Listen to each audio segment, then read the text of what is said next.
चलो हम लोग शेयर कैपिटल का चैप्टर पढ़ रहे थे। शेयर कैपिटल के चैप्टर में हम आपको जब फर्स्ट क्लास कराए थे तो मैं आपको बताया था कि एक इंसान शेयर कैसे इशू करता है, ठीक है, हाउ शेयर इज इशूड। तो शेयर इशू करने का जो पूरा मोड था वो कितना तरह का था बोलो तो? 3 तरह का था, ठीक है। एक था जिसको आप बोलते हो पब्लिक ऑफर, जिसको आप क्या बोलते हो? पब्लिक ऑफर, यानी कि जिसको हम और एक वर्ड से जानते बोलो पब्लिक इशू। एक था right issue and bonus issue, एक था क्या? Right issue and bonus issue. और एक था पीपी, पीपी मतलब प्राइवेट प्लेसमेंट। याद आ रहा है? इसमें हम लोग पब्लिक इशू सारा कंप्लीट किए, राइट एंड बोनस इशू सारा कंप्लीट किए, और आज जो हम लोगों का टॉपिक ऑफ डिस्कशन है वो किससे बोलो तो? Private placement. भैया प्राइवेट प्लेसमेंट का मतलब क्या होता है? प्राइवेटली शेयर को प्लेस कर देना। मतलब कंपनी पब्लिकली शेयर इशू नहीं करके कुछ आइडेंटिफाइड लोगों को क्या करती है? शेयर्स को इशू कर देती है। उसी को हम लोग क्या बोलते हैं? प्राइवेट प्लेसमेंट, ठीक है। पब्लिक मतलब जो कंपनी होता है वो पब्लिक को नहीं देके किसको दे देते हैं? प्राइवेटली प्लेसली लोगों को, मतलब एकदम आइडेंटिफाइड लोगों को। भैया ऐसा क्या है कि हम लोग प्राइवेटली प्लेसमेंट उठाते हैं? हम बोले ध्यान से सुनो। सपोज करो ये एक बंदा गया एक जन के पास और उससे कुछ पैसा मांगा, ये इसको मना कर दिया, नहीं दिया। फिर ये गया इसके पास और इससे पैसा मांगा, ये इसको दे दिया। ये इसको क्या किया? दे दिया। प्रॉब्लम क्या हुआ? नेक्स्ट टाइम जब उसको पैसा लगेगा क्या वो इससे मांगेगा वापस से? The answer is no, because उसको पता है वो नहीं देगा। देगा कौन? जिससे वो पैसा पहले लिया हुआ है, जहां से उसको पैसा मिल रहा है। तो अब कंपनी को क्या जरूरत हो कंपनी को क्या होता है कि जब कंपनी को पता लगता है कि वो लोगों को पैसा चाहिए, वो लोगों को क्या चाहिए? बोल, पैसा। अब पैसा के लिए उन लोगों को पैसा अर्जेंटली चाहिए, तुरंत चाहिए, तो वो नौटंकी नहीं करके उसी लोग के पास जाके मांगेगा जो लोग पैसा देगा। तो यही मेन बेस है किसका बोलो तो? प्राइवेट प्लेसमेंट का। प्राइवेट प्लेसमेंट का मतलब क्या होता है? हम उन लोगों के पास जाके शेयर मांगते जिससे मेरे को पैसा मिलेगा, ठीक है। उन लोगों के पास जाके पैसा मांगते जिससे हमको पैसा मिलेगा, और इसी कंसेप्ट को हम लोग नाम देते हैं क्या चीज का? बोलिए, प्राइवेट प्लेसमेंट का। डन है क्या? प्राइवेट प्लेसमेंट जो है ये डिफाइंड है अंडर सेक्शन 42। कौन से सेक्शन में डिफाइन है? बोलिए 42। प्राइवेट प्लेसमेंट का जो सेक्शन है वो है सेक्शन 42। डन है क्या? अब what does private placement means and how does it works? ध्यान से सुनिए। ये जो प्राइवेट प्लेसमेंट है यहां पे क्या होता है, एकदम आराम से समझते हुए चलिए। बेटा जब कभी भी कंपनी को शेयर इशू करना रहता, बताओ तो सबसे पहले क्या इशू करता है? Very good. सबसे पहले क्या इशू करता है बोलो? प्रोस्पेक्टस। ये फर्स्ट स्टेप है। तो उसी तरह से अगर कंपनी को प्राइवेट प्लेसमेंट करना है, यानी कि प्राइवेटली शेयर इशू करना है, उसको इशू करना पड़ेगा पीपी लेटर। क्या इशू करना पड़ेगा बोलो? PP letter, private placement offer letter. क्या इशू करना पड़ेगा बोलो? Private placement offer letter. Am I clear with this? Normally जब कंपनी शेयर इशू करता है तो क्या इशू करता है बोलो? प्रोस्पेक्टस। लेकिन अगर प्राइवेट प्लेसमेंट के थ्रू शेयर इशू करना है तो क्या इशू करेगा? प्राइवेट प्लेसमेंट ऑफर लेटर, ठीक है ना। अब सुनो, ये प्राइवेट प्लेसमेंट ऑफर लेटर किसको दिया जाता है?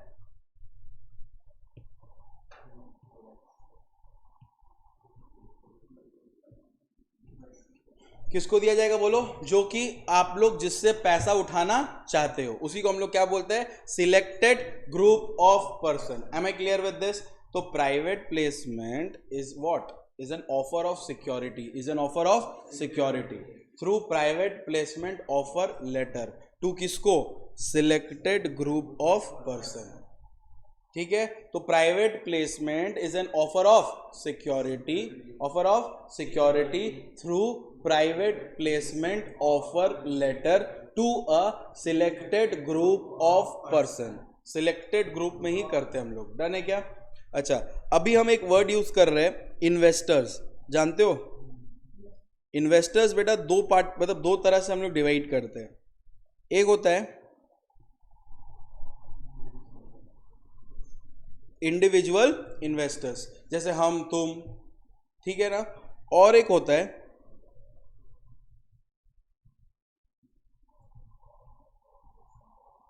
इंस्टीट्यूशनल इन्वेस्टर्स, जो एज एन इंस्टीट्यूशन इन्वेस्ट करता है। हम और तुम इन्वेस्ट करेंगे तो हम लोग को क्या बोला जाएगा? Individual investor. और एज अ इंस्टीट्यूशन अगर कोई इन्वेस्ट करता है तो क्या बोला जाता है? Institutional investors. सर एग्जांपल दीजिए। एग्जांपल है बैंक। बैंक भी तो इन्वेस्ट करता है ना, तो बैंक को क्या बोलोगे? Institutional investors. डन है क्या? म्यूचुअल फंड्स जानते हो? म्यूचुअल फंड्स वाले लोग, वो लोग भी तो इन्वेस्ट करते हैं ना। तुम अपना पैसा डालता है कहाँ पे? म्यूचुअल फंड में, लेकिन वो लोग क्या करते हैं? इन्वेस्ट करते हैं। डन है क्या? तुम अपना पैसा डालता है बैंक में, बैंक क्या करते हैं? उसको इन्वेस्ट करते हैं। समझ आ रहा है? तो इन लोगों को हम लोग बोलते हैं QIB।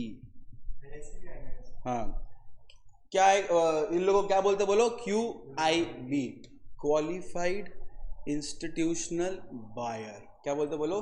Qualified institutional buyer. Am I clear with this? ये लोग क्योंकि सिक्योरिटी इशू करते हैं, इन लोग हम क्या बोलते हैं? बोलो।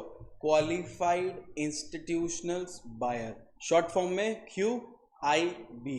डन है क्या? अच्छी तरह से श्योर? तो हम तुमसे पूछते हैं, इन्वेस्टर कितना तरह के हुए? दो। एक हुए इंडिविजुअल इन्वेस्टर्स और एक हुआ इंस्टीट्यूशनल इन्वेस्टर्स। इंस्टीट्यूशनल इन्वेस्टर्स को हम लोग क्या बोलते हैं? QIB, qualified institutional buyers. अब क्या होता है, ध्यान से सुनो। पहला बात, प्राइवेट प्लेसमेंट क्या होता है भैया? प्राइवेट प्लेसमेंट मतलब होता है जब कंपनी ऑफर करता है सिक्योरिटी, किसको? To only a selected group of person. कुछ लोगों को ही वो क्या करता है? ऑफर करता है। सर सिलेक्टेड ग्रुप में कौन आएगा? हम बोले देखो, कंपनी का प्रमोटर खुद, कंपनी का एम्प्लॉयर खुद, या फिर क्वालिफाइड इंस्टीट्यूशनल बायर। पब्लिक को नहीं देखे, बैंक के पास ही अप्रोच किया, बैंक पैसा देना, तेरे को हम शेयर दे देता कंपनी का। समझ आ रहा है? तो बैंक क्या हुआ? QIB। पब्लिक को नहीं डिस्टर्ब करके उसी के पास जाओ जो पैसा देने के लिए रेडी है, केपेबल है, पैसा देगा तुमको। टाइम बचता है ना बेटा, क्योंकि ऐसे नॉर्मली टाइम लगेगा। पब्लिक को पहले ऑफर दो, प्रोस्पेक्टस दो, अलॉटमेंट करो, वेट करो, नौटंकी करो। यहाँ पे डायरेक्ट जाओ, प्राइवेट प्लेसमेंट को बोलोगे भाई दे तो दे। जिस तरह लोन, सबसे जल्दी लोन कौन सा मिलता है? बोलते हो गोल्ड लोन। गोल्ड दिया तुरंत ऑन स्पॉट। डन है क्या? तो उसी तरह ये प्राइवेट प्लेसमेंट है। हाँ, किसी को भी। ठीक है। प्राइवेट का मतलब होता है आप पब्लिक को अनाउंस नहीं करके आप सिर्फ उसी से क्या मांग रहे हो? पैसा दो। डन है क्या? अब रूल है प्राइवेट का, अब प्राइवेट के नाम पे तुम पब्लिक नहीं कर सकते। नहीं समझा? प्राइवेट के नाम पे तुम पब्लिक नहीं कर सकते। बोलने का मतलब है कि एक बार में तुम कितना लोगों को शेयर ऑफर कर सकते हो? 50। और पूरे साल में कितना? 200। तुमको प्राइवेटली बोले, तुम बोला एक काम करते हैं, एक बार में 1000, फिर दूसरा बार में 2000, अबे वो पब्लिक हो गया। प्राइवेट का प्राइवेट जैसा होता है ना। What does you mean by private party? Private party का मतलब कुछ लोग, पब्लिक पार्टी क्या? Open for all. डन है क्या? अच्छी तरह। तो एक लिमिट होता है ना। तो बोल रहा है एक बार में तुम कितना जन को शेयर दे सकते हो? कितना ऑफर कर सकते हो एक बार में? कितने लोगों को? 50 लोगों को। एक बार में कितना लोगों को ऑफर कर सकते हो? 50। और एक मैक्सिमम एक साल में कितना? 200। क्या हम एक बार में 40 को ऑफर कर सकते हैं? हाँ हाँ भैया कर सकते हैं। क्या हम पूरे साल में 250 कर सकते हैं? क्यों? मैक्सिमम कितना चाहिए? 200। डन है क्या? अच्छी तरह से। मैक्सिमम कितना चाहिए बोलना? 200। तो भैया इसमें पढ़ना क्या है? हम बोले सुनो, सबसे पहले प्राइवेट प्लेसमेंट का सेक्शन बताओ। 42। प्राइवेट प्लेसमेंट का सेक्शन बोलो। 42। प्राइवेट प्लेसमेंट क्या होता है? प्राइवेट प्लेसमेंट एक ऐसा जगह है जहां पे कंपनी ऑफर करता है, क्या बोलो? सिक्योरिटी। किसको? सिलेक्टेड ग्रुप ऑफ पर्सन को। किसको करता है? बोलो। Selected group of person. कौन कौन है सिलेक्टेड ग्रुप ऑफ पर्सन में? Promoter, employer, QIB। QIB मतलब क्वालिफाइड इंस्टीट्यूशनल बायर्स ऑफर करता है। डन है क्या? उसके बाद सेक्शन 42 क्या होता है भैया? बोलता है ये एक प्रोसेस है ऑफर करने का या इनविटेशन देने का, सिक्योरिटी सब्सक्राइब करने का। किस बेसिस पे? बोलो तो प्राइवेट प्लेसमेंट के बेसिस पे। ठीक है। एंड ऑन कंडीशन, एक ही कंडीशन से कि तुम पब्लिक इशू प्रिवेंट ना, मतलब पब्लिक इशू ना करो प्राइवेट प्लेसमेंट के नजरिए में। बोलने का मतलब है तुम प्राइवेट प्लेसमेंट कर रहे हो, तुम क्या कर रहे हो? Private placement. तो प्राइवेट प्लेसमेंट ही करो। प्राइवेट प्लेसमेंट दिखा के पब्लिक इशू मत करो। डन है क्या? प्राइवेट प्लेसमेंट दिखा के पब्लिक इशू मत करो। डन है? तो प्राइवेट प्लेसमेंट का सेक्शन क्या बोलो? 42। प्राइवेट प्लेसमेंट का सेक्शन क्या बोलो? 42। प्राइवेट प्लेसमेंट का सिंपल सा मतलब होता है कि जब कंपनी ऑफर करता है security to only a selected group of person. तो according to section 42 private placement is an offer of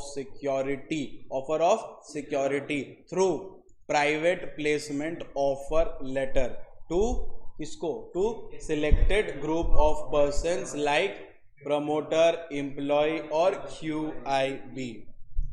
done है क्या अच्छी तरह से? बस अब आप देखो यहां से शुरू करना। प्रोविजन फॉर प्राइवेट प्लेसमेंट क्या बोले सर भैया आप? हम देखो ये बोले, हम बोले according to section 42 of companies act 2013। According to section 42 of companies act 2013 private placement means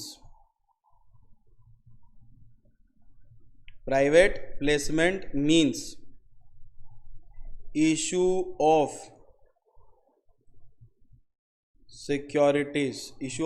securities through private placement offer letter to selected group of person, तो according to section 42 of companies act 2013 private placements means issue of securities through private placement offer letter to selected group of person.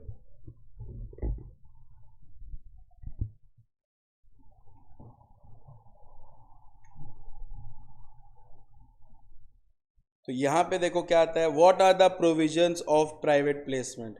Provisions of private placement भी दिया हुआ है section 42 में कि what are the provisions of private placement, कि क्या क्या private placement का प्रोविजन है, कि अगर आप प्राइवेट प्लेसमेंट करना चाहते हो तो आपको कुछ कंडीशन फुलफिल करना पड़ेगा। डन है क्या?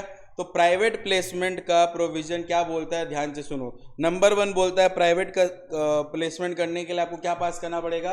SR इन GM, यानी कि pass special resolution in general meeting. बोलने का मतलब है कि अगर एग्जाम में आया प्राइवेट प्लेसमेंट तो सबसे पहले तुम लिखोगे अकॉर्डिंग टू सेक्शन क्या बोलो बेटा 42 ऑफ कंपनीज एक्ट 2013, हाईलाइट करोगे of companies act 2013 private placement means क्या बोलो मीन्स ऑफर ऑफ सिक्योरिटीज, वही इश्यू ऑफ शेयर वही बात है, offer of securities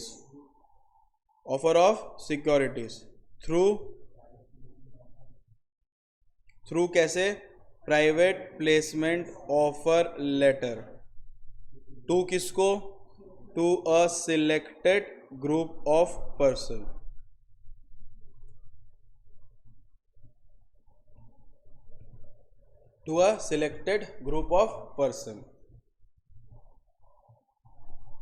Section 42 states down the condition to be fulfilled for issuing securities through किससे बोलो? Through PP मतलब प्राइवेट प्लेसमेंट। समझ आया? आंसर ऐसे फ्रेम करोगे, पागल लोग की तरह नहीं, जैसे तैसे कीवर्ड्स रखना पड़ेगा अपने को। डन है क्या अच्छी तरह से? थ्रू प्राइवेट प्लेसमेंट, ठीक है। तो सबसे पहला कंडीशन नंबर 1 आता है क्या? पास SR इन GM, लेकिन एक तो कीवर्ड है ना ये, इसको फ्रेम कैसे करोगे? पहले क्या करोगे बोलो? कंडक्ट कराओगे। क्या कंडक्ट? व्हाट? General meeting. याद आ रहा है? conduct what? General meeting. Conduct general meeting and pass. विशाल का भी क्लास छूटा है क्या? Video and pass special resolution in meeting. Done. Once resolution has been बोलो passed, inform ROC within 30 days. Inform number MGT14. Form number MGT14 याद आ रहा है? जब जब SR पास होगा तब तब MGT14 का सबमिशन होगा. डन है क्या? जब जब SR पास होगा तब तब क्या होगा बोलो? MGT14 का सबमिशन होगा. तो आपको जनरल मीटिंग कंडक्ट करना पड़ेगा, फिर आपको पास करना पड़ेगा स्पेशल रेजोल्यूशन, और एक बार आपका रेजोल्यूशन पास हो गया आपको ROC को इन्फॉर्म करना पड़ेगा. Inform number MGT14. देखा, एक लाइन ऑटोमेटिकली फ्रेम हो जाएगा आपका. ठीक है ना? एक लाइन ऑटोमेटिकली क्या हो जाएगा बोलो? फ्रेम हो जाएगा. तो कीवर्ड्स याद करना, पास, SR इन GL. डन है क्या? ओके. नेक्स्ट देखो,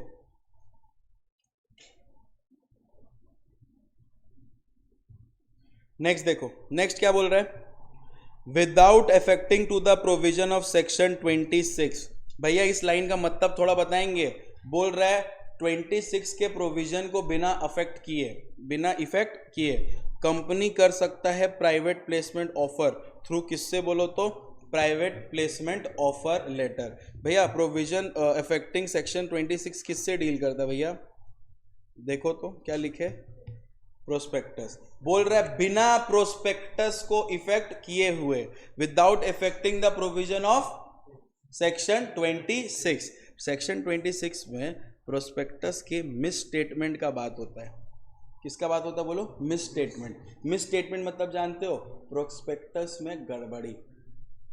तुमको ऑफर लेटर देना है 2, लेकिन गड़बड़ी नहीं होना चाहिए. डन है क्या? तो नंबर 2 आपको क्या लिखना है?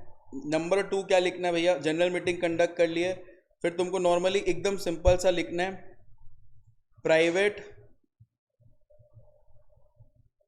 Placement can be done through क्या बोलो? प्राइवेट प्लेसमेंट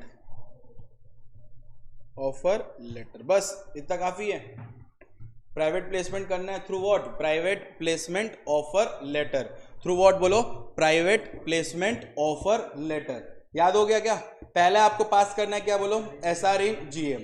दूसरा बोल रहा है कि आपको प्राइवेट प्लेसमेंट करना है, करो, लेकिन किससे करोगे? Through private placement offer letter. Number 3 क्या बोल रहा है? देख, नंबर 3 बोल रहा है कि जो भी तुम ऑफर कर रहे हैं सिक्योरिटीज सब्सक्राइब करने के लिए, वो हो सकता है कितना बोलो तो? Maximum 50 identified person. ठीक है? और higher number as may be prescribe. अभी 85 है, हायर नंबर प्रिस्क्राइब नहीं हुआ है. ठीक है? लेकिन इस 50 में ये लोग इंक्लूड नहीं रहेगा. कौन कौन? QIB, qualified institutional buyer include नहीं रहेगा, और इंप्लॉइज जिसको आप तुम दे रहा है शेयर अंडर ESOP, उसको दे भी देगा फिर भी हम उन लोगों को प्राइवेट प्लेसमेंट नहीं बोलेंगे. ऐसा क्यों भैया? अरे भाई वो लोगों का काम ही है पैसा लगाना, इन्वेस्ट करना. उन लोगों को तुम प्राइवेट प्लेसमेंट में रोक के रखेगा तो कैसे चलेगा? डन है क्या? अच्छी तरह से हाँ कर सकते हैं. 50 में वो लोग इंक्लूड नहीं होगा. उन लोग को देने वाला भी प्राइवेट प्लेसमेंट है. उन लोग को देने वाला भी हाँ 50 में उसको काउंट नहीं करोगे. जो हम लोग प्राइवेट कंपनी का डेफिनेशन पढ़े थे याद है कि मेंबर माने मेंबर जिसके पास शेयर हो, लेकिन 3 कैटेगरी को एक्सक्लूड करना पड़ता था याद है? Employee of the company, ex employee of the company. कुछ इसी प्रकार ये भी है. डन है क्या? अच्छी तरह कुछ इसी प्रकार ये भी है. क्या बोल रहे हैं कि आप offer of securities, offer of securities मतलब शेयर किसको दोगे? शेयर दोगे मैक्सिमम कितने लोगों को बोलो? 50 आइडेंटिफाइड पर्सन को, या फिर हायर नंबर अगर प्रिस्क्राइब करता है वो. लेकिन उसमें हम लोग QIB को इंक्लूड नहीं करेंगे और एम्प्लॉय को इंक्लूड नहीं करेंगे. अंडर किस में बोलो तो? ESOP. अंडर किस में बोलो? ESOP. डन है क्या? अच्छा. According to it not more than कितना बोलो तो? 200% in an aggregate financial year। बोलने का मतलब है, इधर देखो, offer of securities through private placement can be made to 50, can be made to maximum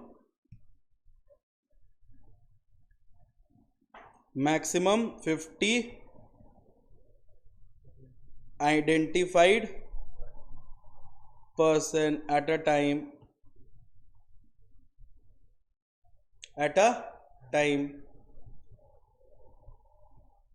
provided that it will not include securities offered to QIB and employee under ESOP।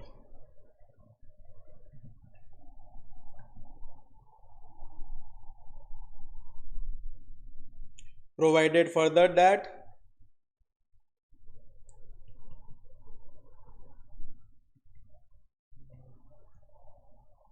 offer of securities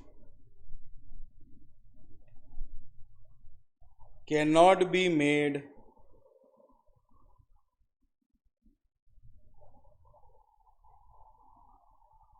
more than 200 in an aggregate financial year. हो गया अच्छी तरह से, clear हो अच्छी तरह से। तो लॉ क्या बोलता है बोलो बेटा? नंबर 1 क्या बोलता है? आप जनरल मीटिंग बुलाओ, SR इन GM पास करवाओ, ROC को इन्फॉर्म करो कितना दिन में? 30 दिन के अंदर। ROC को इन्फॉर्म करो कितना दिन में? 30 दिन के अंदर। किस फॉर्म में इन्फॉर्म करोगे? MGT 14। फिर दूसरा बोलता है कि आपको जो ऑफर करना है वो आपको कैसे करना है? प्राइवेट प्लेसमेंट ऑफर लेटर से। फिर तीसरा बोलता है जो आप ऑफर कर रहे हो प्राइवेट प्लेसमेंट में वो आपको बनाना है to maximum 50 identified person at a time मतलब एक बार में। फिर प्रोवाइडेड दैट लिखा है, प्रोवाइडेड मतलब एक्सेप्शन लिख रहा है। एक्सेप्शन ये बोल रहा है इस 50 लोग में QIB और एम्प्लॉय जो ESOP में उसको इंक्लूड नहीं करेंगे। फिर लिख रहा है provided further that, provided further मतलब और सुनो, प्रोवाइडेड का मतलब होता है सुनो और प्रोवाइडेड फर्दर का मतलब और सुनो। और क्या बोल रहा है? और ये बोल रहा है कि अग्रीगेट में 200 से ज्यादा पर्सन नहीं होना चाहिए। Am I clear with this?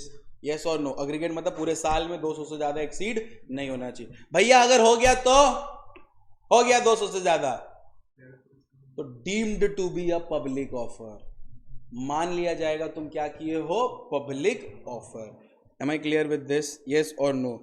देखो लिखा हुआ है 4 number, if offer is made to more than prescribed number, if offer is made to more than prescribed number it will be deemed to be the public offer। मान लिया जाएगा कि तुम क्या किए हो? Public offer. भाड़ में जाए तुम लिस्टिंग के लिए अप्लाई किए थे कि नहीं किए थे, हम तो मान लेंगे कि तुम क्या किए हो? Public offer. पहले हम रिक्वेस्ट करेंगे, पहले ये 4 पॉइंट दिमाग में डालो, मेन यही है। रीड कर लो एक बार जो लिखवा है वो भी।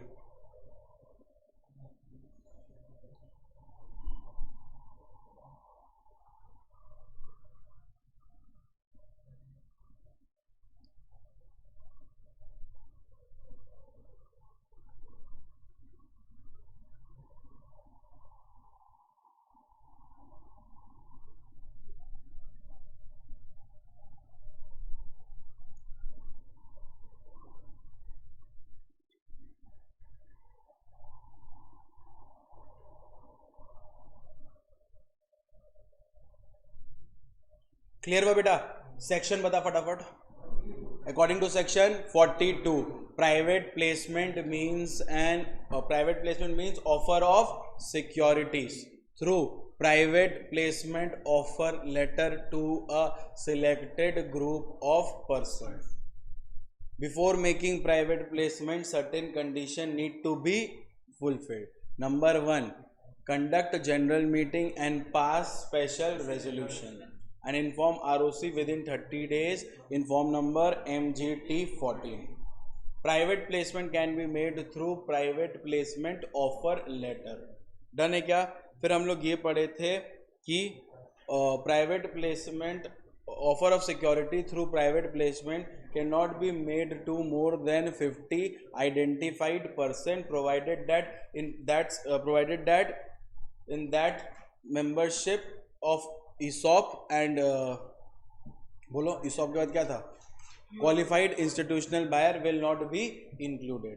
Done है. Provided further that it should not exceed more than 200% in an aggregate financial year. If any offer is made to more than the prescribed number, it will be deemed to be a what? Public offer. Done है क्या बेटा? फिर 5th number देख क्या बोल रहे हैं. हाँ, इसके आगे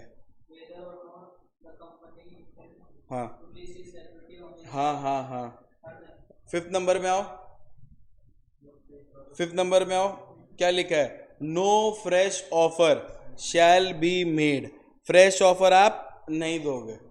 फ्रेश ऑफर आप नहीं दोगे जब तक अलॉटमेंट पहले वाला कंप्लीट नहीं हो गया. देखो, प्राइवेट प्लेसमेंट किए, ऑफर किए, वो एक्सेप्ट किया तो तुमको शेयर अलॉट करना चाहिए ना.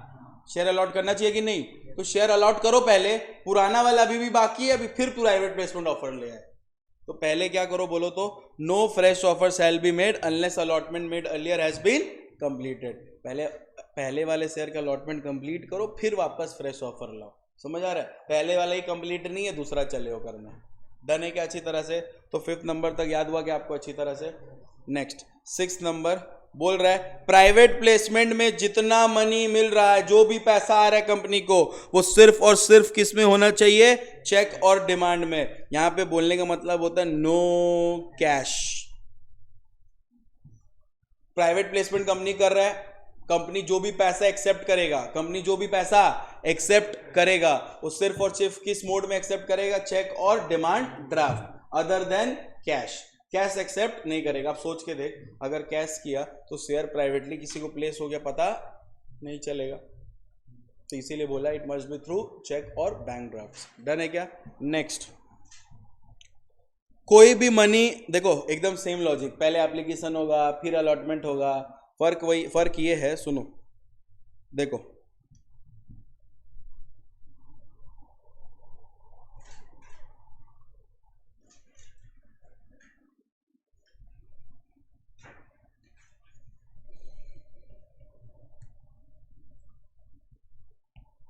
एक है जनरल इशू ऑफ शेयर्स और एक है private placement issue of share. General shares में सबसे पहला स्टेप क्या होता है बोलो तो? प्रोस्पेक्टस इशू करो. क्या इशू करो बोलो? प्रोस्पेक्टस. और पीपी में क्या इशू करो बोलो? Private placement offer letter. Done है क्या अच्छी तरह से? ठीक है. नंबर टू प्रोस्पेक्टस के साथ ही साथ आप क्या जमा कर देते हो? Application form. ठीक है. और एप्लीकेशन में जो पैसा आएगा उसको आप सेपरेट बैंक अकाउंट में डालोगे, जिसका नाम क्या था? Escrow account. याद आ रहा है? उसी तरह यहां भी है. प्राइवेट प्लेसमेंट ऑफर लेटर में क्या करोगे? पहले एप्लीकेशन दोगे, उसी एप्लीकेशन में जो भी पैसा है वो किस में डालोगे? Escrow account. ठीक है ना? किस में डालोगे बोलो? Escrow account. यही वो बोल रहे हैं नंबर 6, कोई भी मनी जो तुम रिसीव किए हो एप्लीकेशन के वक्त, वो सारा पैसा तुम एक सेपरेट बैंक अकाउंट में रखोगे. कहां रखोगे? सेपरेट बैंक अकाउंट में, जब तक उसका अलॉटमेंट ना हो जाए या फिर रिफंड ना हो जाए. रिफंड क्यों भैया? नहीं आया मिनिमम सब्सक्रिप्शन, रिफंड करो. डन है क्या अच्छी तरह से? या फिर जिससे पैसा लेना तो नहीं दिया, रिफंड करो. Am I clear with this? Done है क्या? जो मनी तुमको मिल रहा है प्राइवेट प्लेसमेंट से, जो मनी प्राइवेट प्लेसमेंट से क्या हो रहा है बोलो? मिल रहा है, उसको यूटिलाइज नहीं करेंगे जब तक अलॉटमेंट नहीं हो जाता. और उस रिटर्न ऑफ अलॉटमेंट के बारे में तुम आरओसी को नहीं बता देता. याद करो, रिटर्न ऑफ अलॉटमेंट किस फॉर्म में फाइल होता है? पास 3.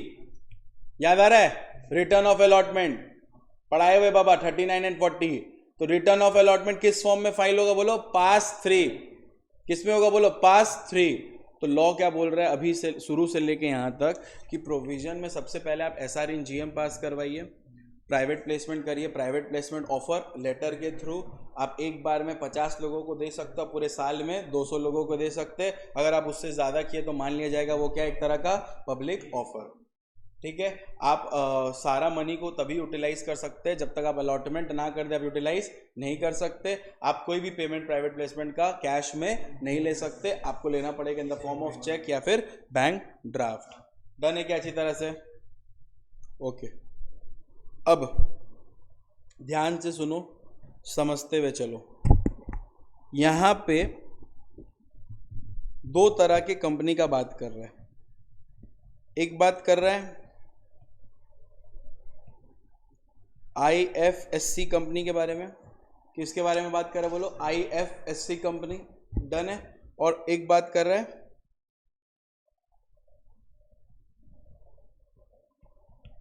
Other than IFSC। अब IFSC क्या है इसके बारे में हम लोग पढ़ेंगे, ठीक है ना। IFSC क्या है इसके बारे में पढ़ेंगे, बट आज नहीं, कंटिन्यू करेंगे इसको टैक्स वाले में, क्योंकि उसमें आएगा IFSC तो डिटेलिंग होगा, आपको क्लियर हो जाएगा, ठीक है ना। IFSC कंपनी देखो, ये 9 नंबर पढ़ो। 9 नंबर क्या बोल रहा है समझो। 9 नंबर क्या बोल रहा है पहले समझो।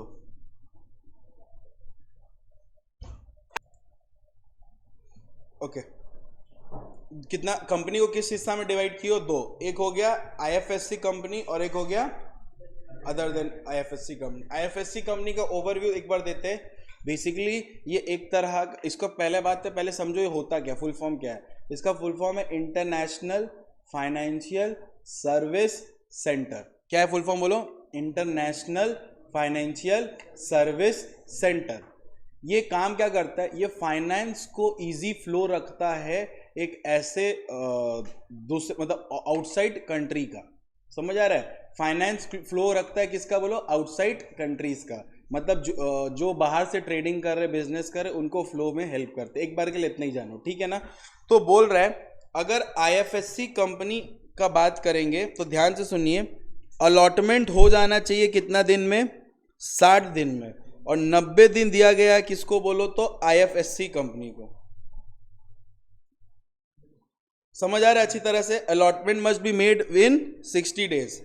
और 90 दिन दिया गया किसको? अनलिस्टेड पब्लिक कंपनी को जो काम कर रहा है IFSC से। डन है क्या? तो सुनो ना, नॉर्मली एक बार के लिए समझो, अलॉटमेंट कितना दिन में हो जाना चाहिए? 60 दिन। कितना दिन में हो जाना चाहिए? 60। और वो 60 दिन हो जाएगा क्या चीज? 90 दिन। अगर कोई कंपनी किसके साथ मिलकर काम कर रहा है? IFSC, ठीक है ना। तो allotment must be made with in कितना दिन बोलो? 60 डेज। अगर अलॉटमेंट 60 दिन के अंदर नहीं हुआ तो आपका जो मनी आप रखे थे उसको रिफंड करना पड़ेगा कितना दिन में बोलो तो? 15 डेज में। नहीं तो इंटरेस्ट लगेगा कितना percent? 12% will be payable from the expiry of 60 days. जैसे कि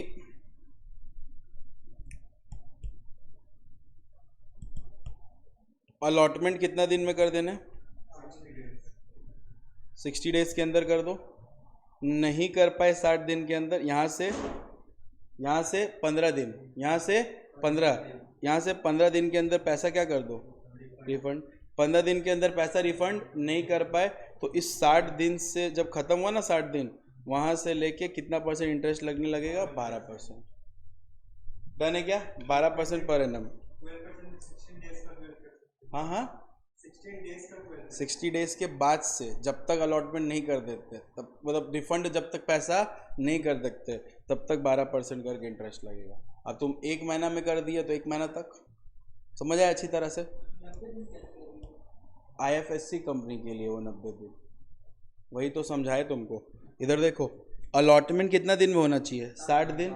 नॉर्मल कंपनी के लिए कितना? 60 दिन। और अगर कोई IFSC कंपनी है, IFSC कंपनी मतलब क्या होता है? देखो, IFSC एक तरह का सेक्टर है, उसके अंदर जो लोग आते हैं उसको IFSC कंपनीज बोलते हैं। डन है? अगर वो लोग है तो वो लोगों का अलॉटमेंट का डे कितना है? 90 दिन। ठीक है, जो नॉर्मल कंपनी के लिए 60 है वो उन लोग के लिए कितना? 90।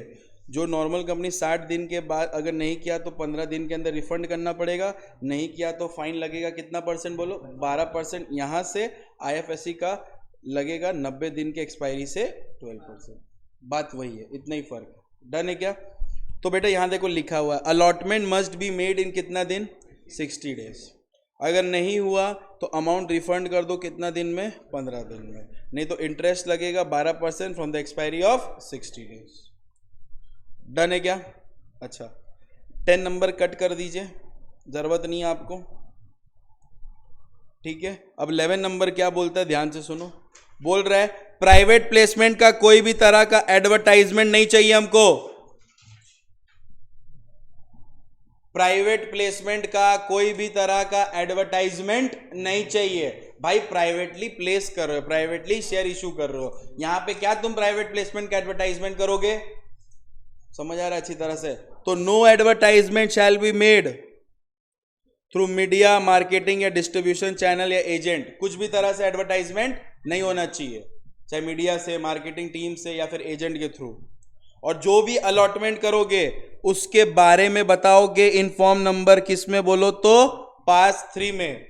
कितना दिन के अंदर बताना है? 15 दिन के अंदर। कितना दिन के अंदर बताना है बोलो? 15 दिन के अंदर। डन है क्या? डन है क्या? फेलिंग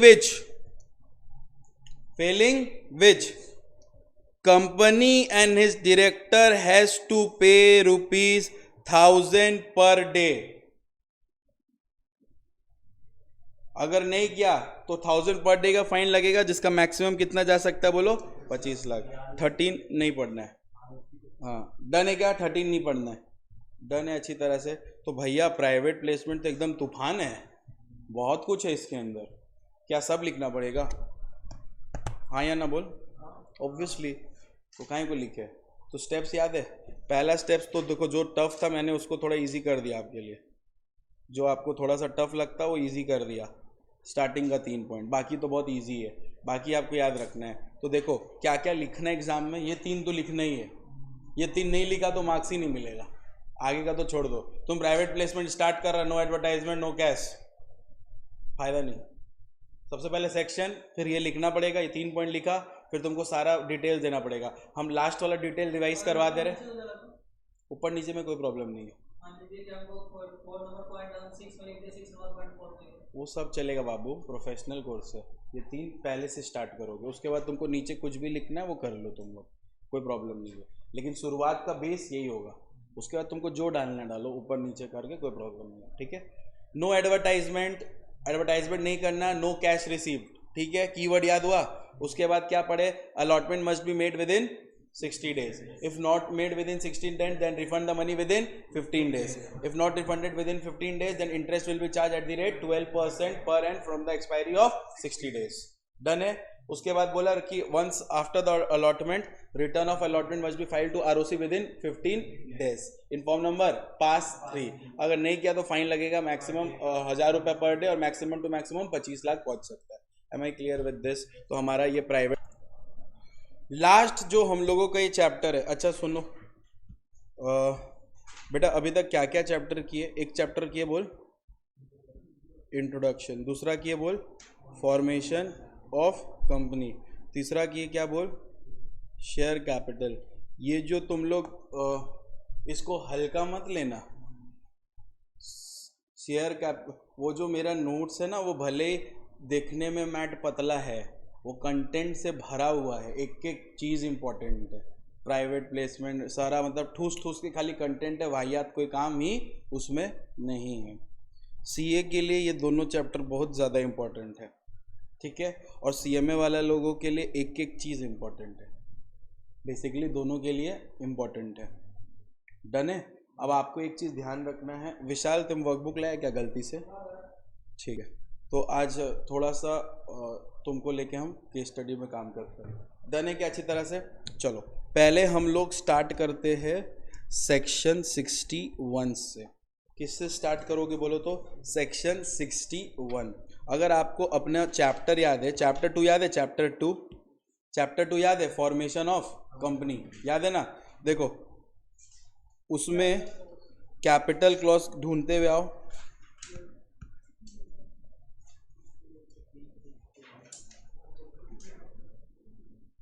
लास्ट पेज बेटा, लास्ट पेज, उस चैप्टर का लास्ट पेज, चैप्टर 2 का लास्ट पेज दिखा? कैपिटल क्लॉज दिखा? कैपिटल क्लॉज यहाँ पे ये देखो, ये दो सेक्शन है ना, ये देखो कैपिटल क्लॉज और रिडक्शन, ये दोनों किसका पार्ट है बोलो तो? चैप्टर शेयर कैपिटल का पार्ट है। डन है क्या? शेयर कैपिटल का पार्ट है, ठीक है ना? तो चैप्टर का नाम क्या बोलो ना? सबसे पहला क्या बोलो ना? Capital clause. सबसे पहला कौन सा क्लॉज है? Capital clause. याद आ रहा है, हम तुमको बताए थे कि मेमोरेंडम ऑफ एसोसिएशन में टोटल कितना क्लॉज होता है बच्चा लोग? 5 क्लॉजेज होता है, जिसमें लास्ट वाला जो क्लॉज होता है वो क्या है बोलो तो? Capital clause. ये जो कैपिटल क्लॉज है इसका ऑल्टरेशन होता है अंडर सेक्शन 61। अंडर सेक्शन कहाँ होता है बोलो? 61। लॉ क्या बोलता है? ध्यान से सुनो। लॉ बोलता है ऑल्टरेशन ऑफ शेयर कैपिटल क्या होता है? ये देखो 5 तरह को ऑल्टरेशन बोलते हैं। This are types of alteration. This are what? Types of alteration. ये टाइप्स ऑफ ऑल्टरेशन है बच्चा लोग। क्या है बोलना? Types of alteration. This all are what? Types of alteration. ये टाइप्स ऑफ ऑल्टरेशन है, जिसमें नंबर 1 आता है कि ऑल्टरेशन ऑफ शेयर कैपिटल के मतलब होता है इंक्रीज ऑफ ऑथोराइज्ड कैपिटल। औकात रेखा को बढ़ाना भी क्या एक तरह का ऑल्टरेशन है। फिर बोल रहा है कंसोलिडेशन ऑफ शेयर और सब डिवीजन ऑफ शेयर। बेटा तुम जानते हो कंसोलिडेशन मतलब? कंसोलिडेशन मतलब जानते हो? 10 शेयर था, उसको बना के कितना कर दिए? 1, उसको बोलते हैं कंसोलिडेशन। समझ आ रहा है? 1 शेयर था, उसको डिवाइड कर दिए, उसको बोलते हैं सब डिवीजन। समझ आ रहा है? भैया एक बात बताएगा? हम बोले हाँ बोलना। ये जो कंसोलिडेशन, ये कंपनी शेयर को एक साथ क्यों करता है? ट्रांसफरेबिलिटी कम करने के लिए। नहीं समझा? ट्रांसफरेबिलिटी को क्या करने के लिए? कम।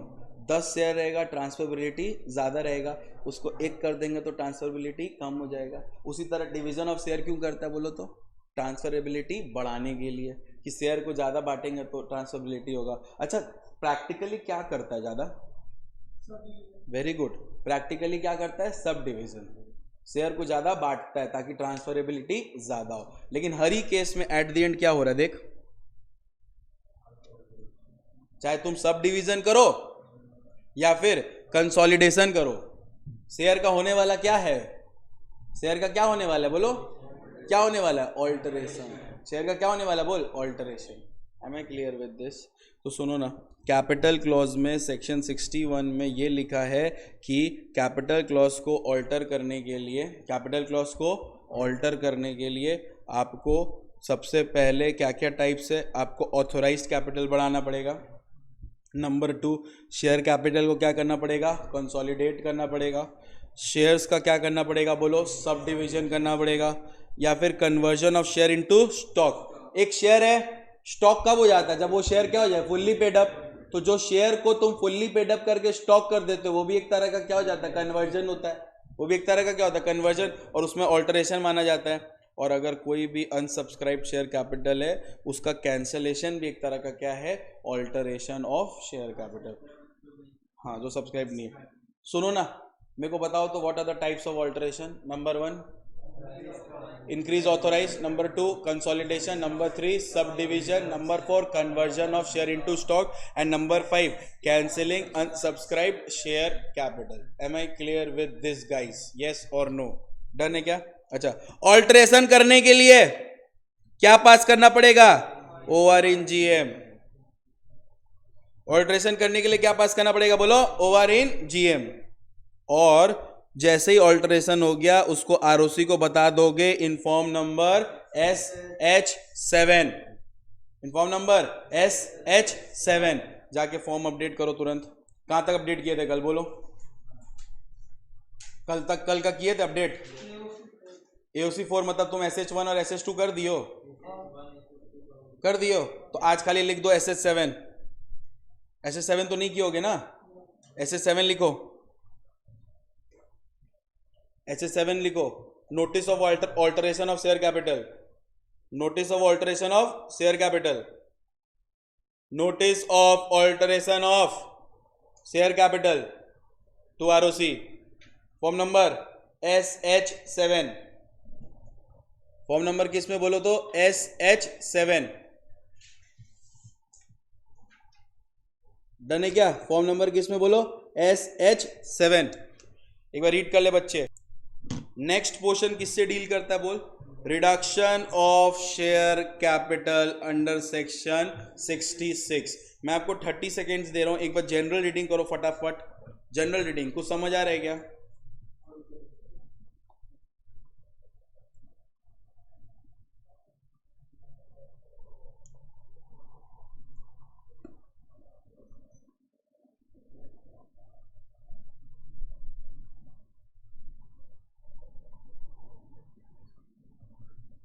देखो इस रिडक्शन में हम एक बार में तुमको लिखा रहे हैं। इस रिडक्शन में जो फॉर्म का जरूरत पड़ता है याद नहीं करना, बट एक बार में RSC 1 से लेके RSC 7 तक कितना फॉर्म का फाइलिंग होता है बोलो तो? 1 to 7। RSC 1 से RSC 7 तक। RSC क्या है? Any guesses? Very good, what a guess. RSC का मतलब ये रिडक्शन ऑफ शेयर कैपिटल। तो जब कभी भी रिडक्शन ऑफ शेयर कैपिटल होगा किस फॉर्म से किस फॉर्म रिक्वायर्ड है आपको बोलिए तो? RSC 1 से लेके RSC 7 तक। आपको सिर्फ इसमें लॉट याद करना है, इसमें एक एक फॉर्म्स याद करने का नीड नहीं है। बस याद रखिएगा RSC 1 से लेके RSC 7 तक यूज होता है बोलो तो क्या? शेयर कैपिटल्स का काम। डन है क्या? Reduction of what? Share capital. अब देखो, अब हम जितना मार्क करें उतना समझो। रिडक्शन मतलब शेयर कैपिटल का घटना। हम बोल सकते हैं कि रिडक्शन भी एक तरह का ऑल्टरेशन है। हाँ, रिडक्शन मतलब every reduction is an alteration, but not every alteration is a reduction. समझ आ रहा है अच्छी तरह से? तो उसके लिए सबसे पहले क्या होना चाहिए बोलो तो? Article must authorize. उसके बाद का तो आपको पता ही है कि अगर साइलेंट रहा तो अमेंड कर दो SRNGM पास करके। रिडक्शन का मतलब होता है cancellation of what? Paid up share capital. Cancellation of what? Paid up share capital. उसके बाद बोलता है कि पास करना पड़ेगा क्या बोलो? SRNGM। और फिर अप्रूवल लेना पड़ेगा किससे? NCLT से। भैया क्या क्या हमारे देखो इसमें जो मेन इंपॉर्टेंट चीज़ है पहले इस 4 लाइन में। नंबर 1 क्या बोलता है लॉ? आर्टिकल का ऑथोराइज करना। Article must authorize. नंबर 2 बोलता है आपको पास करना पड़ेगा क्या? SRNGM। रिडक्शन करने से पहले क्या पास करना पड़ेगा? SRNGM। नंबर 3 बोलता है आपको रिडक्शन से पहले क्या लगेगा बोलो? NCLT का अप्रूवल। NCLT मतलब पता है ना? National company law tribunal court, contact first chapter. Done है क्या? NCLT। अच्छा, उसके बाद जो भी रिडक्शन होगा आपको क्या क्या यूज करना पड़ेगा? ये फॉर्म यूज करना पड़ेगा RSC 1 से लेके RSC 7 में। समझ आ रहा है क्या? अब सुनो, मैं तेरे को एक बार में एक प्रोसेस समझाता। देख, पॉपुलर नहीं है ये क्वेश्चन, बट हाँ सेक्शन का पार्ट है। तो अगर कीवर्ड्स याद रखना है तो क्या क्या करना पड़ेगा? Article must authorize. Number 2 pass SRNGM। Number 3 approval from NCLT is required. और नंबर 4 क्या फॉर्म लगेगा? RSC 1 से लेके RSC 7। अप्रूवल किससे लगेगा? NCLT से। तो अप्रूवल लेने के लिए मुंह से देगा कि पहले तुमको लेटर जमा करना पड़ेगा? तुम पहले एप्लीकेशन जमा करो NCLT को। लॉ बोल रहा है NCLT अप्रूवल कब देगा? हम बोले सुनो,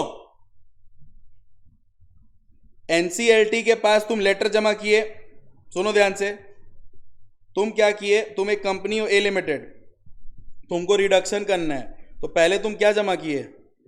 लेटर NCLT के अप्रूवल के लिए।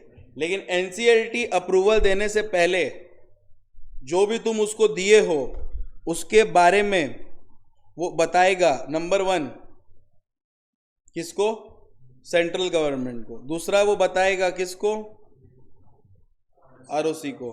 तीसरा वो बताएगा सेबी को, अगर तुम एक कौन हो? लिस्टेड कंपनी हो। समझ आ रहा है क्या बोल रहे हैं? यस और नो। उसके बाद वो बताएगा लास्ट क्रेडिटर को। डन है क्या? तुम अप्लाई किए किसको? NCLT को। किसके लिए?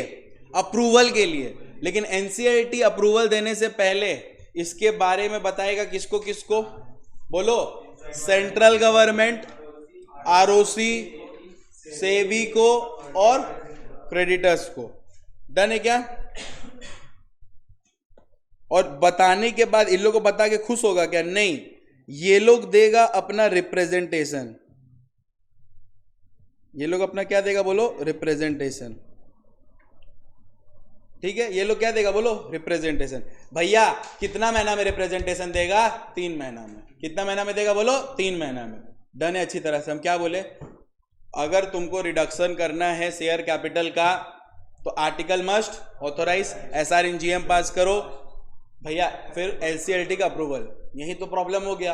अब एनसीएलटी को तुम फाइल किए, वो इन्फॉर्म करेगा किसको किसको, सेंट्रल गवर्नमेंट को, आरओसी को, सेबी को, लेकिन सेबी को मैंडेटरी नहीं है, लिस्टेड हुआ तो, और लास्ट क्रेडिटर को। उनसे मांगेगा उनका व्यू पॉइंट। उनका व्यू पॉइंट को हम लोग क्या बोलते हैं, रिप्रेजेंटेशन। कितना दिन में मांगेगा? 3 महीना के अंदर।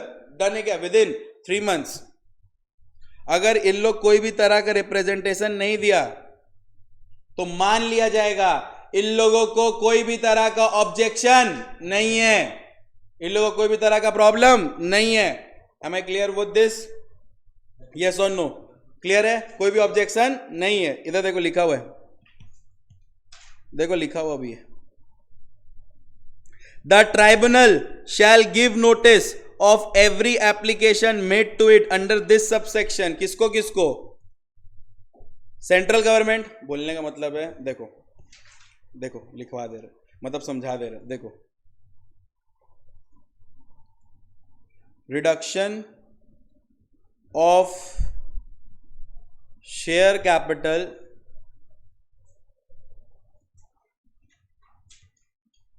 is possible under section 66 if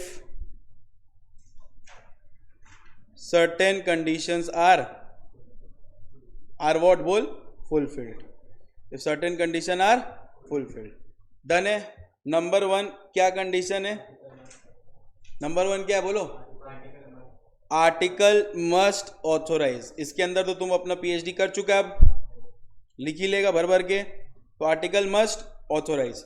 number 2, pass SR in GM. Number 3, approval from NCLT is required. ठीक है, approval from NCLT is required. NCLT will give approval after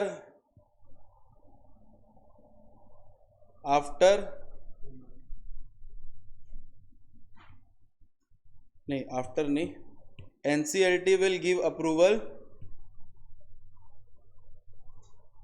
within 3 months after considering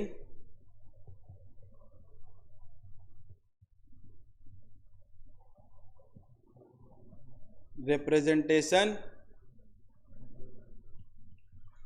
made by central government, ROC, SEBI in case of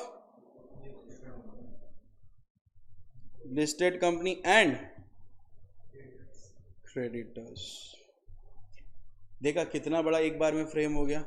समझ आ गया अच्छी तरह से कि आपको यही टैलेंट रखना है एग्जाम में, आपको थोड़ा थोड़ा लिख के लेकिन पूरा बराबर लिखना है। एनसीएलटी अप्रूवल देगा कितना महीना में, बोलो ना, 3 months after considering the representation made by central government, ROC, SEBI in case of listed company and creditors.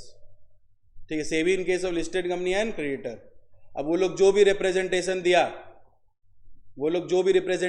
दिया, उससे अगर एनसीएलटी सेटिस्फाइड है तो वो अप्रूवल दे देता है for reduction of share capital. ठीक है ना? बोलने का मतलब है,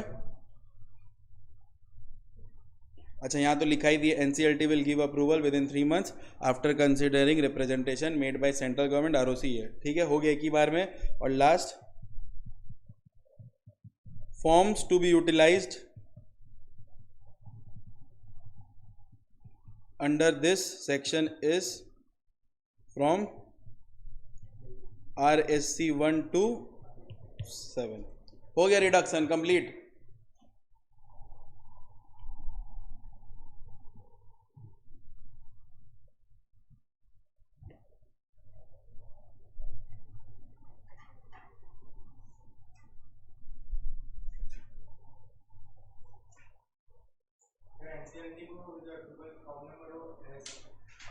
कुछ भी ट्रांजैक्शन होगा इस पूरे में RSC 1 से RSC 7 में, ठीक है ना।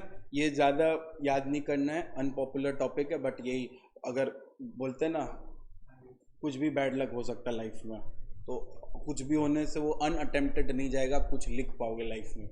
समझ आ रहा है? डन है क्या? So this is all about share capital, ठीक है। शेयर कैपिटल पूरे यहाँ पे ज़ोरों शोरों से हम लोग ने कंप्लीट किया है। डन है क्या?